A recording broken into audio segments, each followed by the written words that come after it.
Novos designs de personagens revelados, arte conceitos, modelos 3D, The One Piece está acontecendo, com apenas um pedido sincero de Eiichiro Oda para seus responsáveis. Tá perdido? Vem comigo.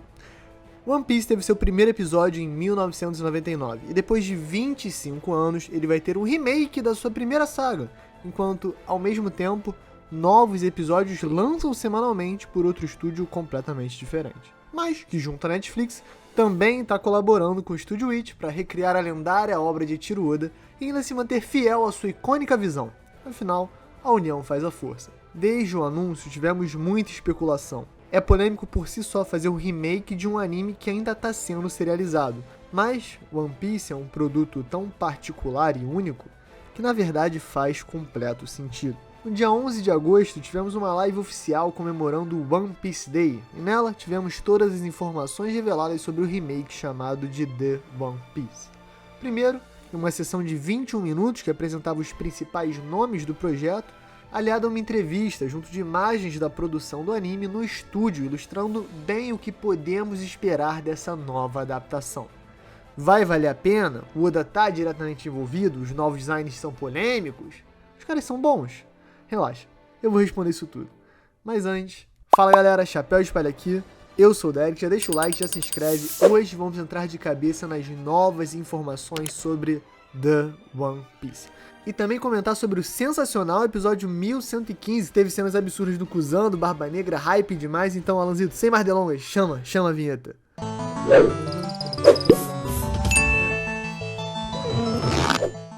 É uma visão bem diferente. O estúdio Witch ganhou fama global com o sucesso estrondoso de Shingeki no Kyojin e mais recentemente com o sucesso estrondoso de Spy Family. Mas quando entramos por trás das cenas com a produção da Netflix, descobrimos outros motivos para a escolha. Existem 3 pontas trabalhando nesse projeto que é bem ambicioso e diferente. E o início do vídeo descreve isso contando como tudo começou. George Wada, o presidente da Witch, conta que foi contactado por um representante da Netflix interessado em desafiá-lo com um trabalho envolvendo One Piece. Entrando em cena para elaborar e representar a terceira ponta, a Toei Animation, o produtor Ryuta Koike conta como um remake de um anime que ainda tá passando nunca foi feito na história, mas que faz sentido porque é como se estivessem expandido a origem, a raiz de One Piece para todo o planeta. Então logo de cara já dá pra entender que existe uma colaboração forte entre as produtoras para fazer The One Piece ser um sucesso. Só que na prática, como que isso vai acontecer e o que vai ter de diferente? E aí vamos ver quem mete a mão na massa. Apresentando o diretor do anime, Masashi Koizuka, o chefe de designers e diretor de animação, Kyoji Asano, e o produtor da Witch, Tetsuya Nakate. Essas 3 figuras são os principais nomes que pautam esse vídeo porque são os grandes responsáveis por coordenar o projeto. Mas além da experiência e renome que carregam na indústria, a coisa mais importante para o presidente Wada foi que os 3 mostraram muito interesse em participar do projeto, por realmente serem apaixonados por One Piece. E talvez isso soe meio piegas, mas essa é uma das maiores forças desse remake, igualzinho o poder mais especial do Luffy. O mundo inteiro quer participar de um jeito ou de outro, o que dá para os líderes do projeto uma seleção de profissionais talentosíssimos e hipermotivados a fazer dar certo. A mais que isso, a escrever o seu nome da história do maior mangá de todos os tempos e provavelmente das suas obras favoritas. Então como é que vai ser, Alan? Bota aí na tela os novos designs pro Luffy. É engraçado, porque podem parecer só uns desenhos dele, mas na verdade essas expressões, essas ilustrações vão guiar e pautar o trabalho por toda a temporada. Esse é o Luffy do The One Piece. Um design mais detalhado, que certamente vai se traduzir melhor a uma animação moderna que passa mais movimento e expressões em menos frames. Considerando o tempo de produção, investimentos e até as maneiras que os animes eram feitos no fim dos anos 90, a Toei fez um excelente trabalho com a saga do East Blue. Mas existe um mundo de diferença com a ambição e capacidade desse projeto com a Netflix e a Witch em colaboração. E justamente por esses designs que trazem mais detalhes, mas que mantêm o espírito simples da saga, refletem tão bem a ideia de modernizar sem descaracterizar o mangá. Eu amei o design do Zoro e do Sanji também, dá pra reparar que o Sanji não tem mais a cinturinha da época da Toei, tá com o terno mais quadradão, mas ainda caindo muito bem. E além disso, o Zoro parece mais natural, com as pernas mais longas, um pouco mais proporcional e realista, o que eu também curti. Passando pro Sop e pra Nami, dá pra ver que deram uma clareada no tom de pele do Sop, mas na verdade eles estão só seguindo o mangá, mais do que as primeiras versões da Toei. Isso é uma super polêmica, principalmente aqui na comunidade ocidental, mas é o que é, são os tons que o Oda usa nas capas coloridas e podia ter tido alguma resenha, mas aparentemente não, é só isso mesmo e tá tudo bem também. É interessante também que, se a gente reparar, usaram praticamente o mesmo tom de amarelo para as botas, pra bolsa e pra touca do Sop, ficou bem combinandinho, ficou cool.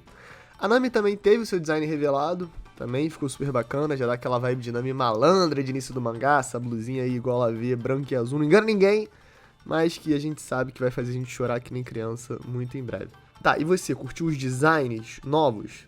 Eles, só pra lembrar, são um guia, até porque é a fase de pré-produção, mas pra mim já deu pra ter uma noção que vamos ter artes mais detalhistas e mais complexas a serem trabalhadas, só que certamente vão gerar um resultado muito mais bonito e mais impressionante pro espectador quando tiverem em movimento, nas cenas super bem animadas e tal. The One Piece, no termo design, promete. Outra coisa que deve ser uma grande diferença entre o anime original e o remake é o sangue. Muita gente sabe que, em comparação ao mangá, o anime, em vários momentos, é alterado para ficar mais leve, uma espécie de censura. Até porque no Japão, tá passando na TV às 9 da manhã. Então, falando da saga East Blue em si, o momento clássico que censuraram foi o flashback do Sanji. Talvez alguém assistido só tenha visto o anime e não tenha pego essa mensagem, mas o Zeff não perde a perna tentando resgatar o Sanji do naufrágio que uma corrente prende. Na verdade, depois de vários e vários dias esperando o resgate naquela pedra, o Zeff acaba comendo a própria perna para sobreviver, pro desespero do aprendiz de cozinheiro quando ele decide roubar a comida do velhote. É um dos momentos mais tensos e pesados do mangá, mas que acabou censurado pela Toei. Só que em 2025, pode ter certeza, eles vão ser ainda mais fiéis ao mangá, mostrando sangue e brutalidade de diversos momentos da obra que não puderam ser mostrados no anime originalmente. Ah, e lembra que eu falei no início que o Oda tinha um pedido para os produtores de The One Piece? Pois é, como o diretor revela na entrevista, tudo que o Oda quer é que não seja um mero copia e cola do mangá. Ele pede para que se expressem e não simplesmente copiem quadro a quadro, tentando realmente mostrar o que está se passando além dos ângulos e visões já eternizadas no mangá e no anime originalmente. E claro, esse tipo de comentário mostra a pessoa que o Oda é. Dá liberdade e confiança para os artistas inovarem sob a sua visão mais preciosa de mangá, é algo que somente alguém altruísta que nem o Oda faria. Além de, claro, ajudar muito o projeto, porque estamos falando não só dos gurus da produção, mas também de diversos jovens apaixonados que cresceram amando o mangá que nem eu e você, e que certamente podem sentir uma hesitação de ir além da visão do autor de maneira mais ousada. Imagina você tá metendo a mão em One Piece. Bom, com essa conversa, certamente a confiança cresce e aumenta as chances desse remake ter muito sucesso em seu principal objetivo: fazer com que novos espectadores e antigos se apaixonem pela obra. Inclusive, essa foi uma temática interessante da entrevista. A maioria dos funcionários da pré-produção são jovens, na casa dos 20 ou 30, pessoas que cresceram amando One Piece e que agora têm uma chance de trabalhar nesse projeto tão especial. Os mais velhos comentam como o staff jovem é apaixonado e dedicado, e como eles não perderam a sensação, o feeling de ser criança e amar o mangá.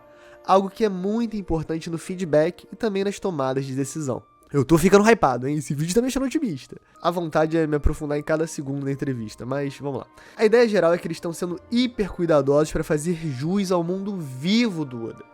Então agora eles estão preparando exatamente isso. As artes conceito, testando o uso de cores, reproduzindo o traço, montando cenários, imaginando coisas que não sabemos no mangá, mas que façam sentido com o mundo de One Piece. E isso é muito importante porque vai guiar o trabalho quando a produção estiver realmente na fase de criar as cenas e tornar real toda a dedicação dos profissionais em arte. Representando isso muito bem, em certo momento revelaram que criaram um modelo 3D completo da base da marinha, onde o Luffy encontra o Zoro preso pela primeira vez.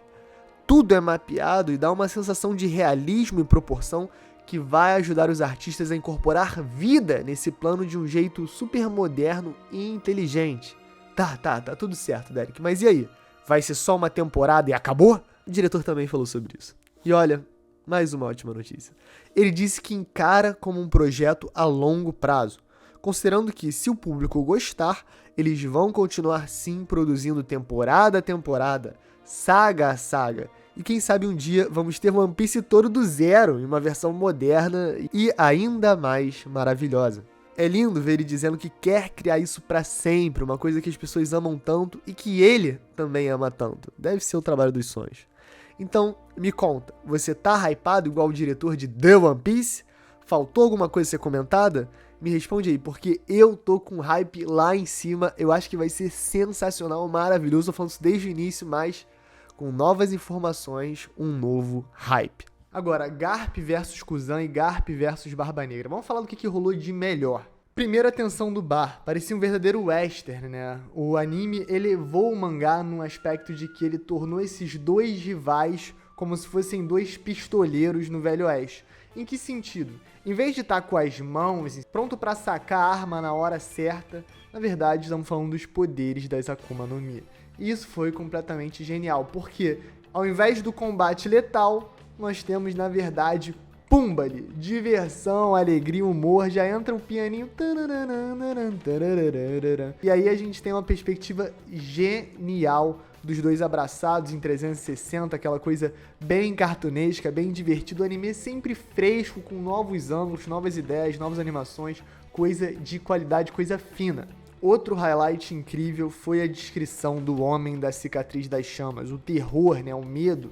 Toda aquela sequência, aquele gráfico, aquelas imagens, remete ao que? É um conto, uma lenda entre marinheiros, algo que você não consegue descrever com nitidez. Por isso tanto cinza, tanto mistério, aquele clima aterrorizante, mais um grande acerto da equipe de animação. O episódio 1115 foi cinema do início ao fim. E aí, falando em tensão, que momento espetacular quando o Kuzan ouve o Lafitte no ouvidinho do Barba Negra. Ah, talvez a gente devesse roubar o poder da Akuma no Mi do gelo. Pumba ali.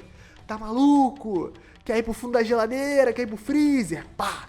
Em um segundo, ele destrói metade da tripulação do Yonkou e ele tá pronto pra mais. Toda aquela tensão do western se realiza quando o Kuzan reage, seguindo o roteiro muito bem do mangá e ainda expandindo esses conceitos, mostrando todo o poder bruto do ex-almirante, todo o gelo, a tensão, o medo daqueles que estão perante um homem tão perigoso. E de novo, ao invés da ação franca e bruta, nós temos uma nova quebra de expectativa. Na verdade, Kuzan e Barba Negra se tornam aliados, porque o discurso de Marshall de Teach, e sim, ele é um D de uma maneira bem distorcida, ele de fato traz esse cara pro lado dele, mas não como um Nakama, cheio de amor e carinho, e sim, na verdade, como um aliado com interesse mútuo, um verdadeiro pirata navegando por suas próprias vontades. Essa primeira metade fortíssima nos prepara para a segunda metade, que também é maravilhosa e que é o clímax do episódio, né? A luta entre Garp e Kuzan é espetacular. Que combate intenso e maravilhoso. O Garp abrindo a mão, o gelo tomando conta, ele dando Ice Boro pra cima do Garp, o Garp tancando e usando simplesmente os poderes do Haki pra quebrar aquela prisão gelada e ir pra cima do ex-pupilo. Claro, falando que o presente é tudo que ele sempre ensinou pra ele, você tem que estar ligado no presente, porque o passado já foi. Pô, é sensacional. A maneira que o Garp começa, pum, soco, soco, soco, gelo, gelo, gelo. E aí o Kuzan usa movimentos da Rebeca Andrade, né? Faz ali um duplo twist carpado pra escapar de cada um desses pedregulhos. De novo, o episódio do anime indo além, mandando muito, ficando muito especial com a sua coreografia de ação. Cara, que cena lendária. O Garp merece, o Kuzan merece. São dois personagens absurdos que a Toei fez um episódio com todo carinho. E claro, o Blue Hole, o golpe do Garp, né? Você vê alguns detalhes de animação sensacionais, como por exemplo, o Kuzan desesperadamente tentando congelar a mão do Garp antes, mas o Haki do cara é forte mais e pum, destrói o gelo e joga o seu ex-pupilo nas profundezas. A gente ainda tem aquela animação de atuação ali, mostrando um olhar do Garp um pouco melancólico, um pouco triste, vendo o que ele teve que fazer com alguém que ele certamente ama. Mas a vida de marinheiro é essa, é pirata na tua frente, tu tem que amassar. E se o Garp segurou onda com o Ace, com o Kuzan então, irmão, vai de vala, literalmente. E aí o finalzinho do episódio nos traz o quê? A vitória do Barba Negra sobre o Law, o que não é muito surpreendente. O surpreendente, na verdade, é que o Law escapa vivo, graças aos esforços épicos de Beppo e uma leve ajuda das drogas do Chopper, né? Momento épico, momento histórico, que a gente vê o anime elevar ainda mais o Beppo, trazendo uma extensão da cena que pra mim ficou muito bem característica. Inclusive com o Van Alger ali tentando dar os tiros, o Beppo tancando com a pedra, depois ele aparecendo atrás e pum, pum, pum, uma sequência de 3 chutes que mostra que o Beppo é brabíssimo. E aí, todo o final muito emotivo, muito especial, ele negando as ordens do capitão, falando que desde os mares do norte, todos nós sobrevivemos, confie na nossa tripulação, a gente vai lutar amanhã sim. E aí, com o Polar Tank completamente destruído, a gente sabe, é o fim da tripulação dos Piratas do Coração, por enquanto. Mas tudo isso é justificado porque o Barba Negra é um poder absurdo, é um Yonkou temeroso, perigoso, tenso, brabo. E todo esse episódio de 1115 foi também ao redor disso. Ele é inteligente e luta as batalhas que ele precisa lutar para poder vencer e chegar no One Piece. Então, galera, esse foi o vídeo. Comenta aí o que você achou, deixa o like. Um dia maravilhoso pro fã de One Piece. Episódio de 1115 cinema, todo o The One Piece foi sensacional também. Então, tamo junto aí. Quando tudo lançar, vai ter exclusividade aqui no canal Chapéu de Palha das melhores informações, dos melhores conteúdos, e a gente precisa de você aqui com a gente. Então, deixa o like, comenta alguma coisa, tamo junto. Muito obrigado aí por quem sempre apoia. É nóis, um beijo, um queijo e valeu!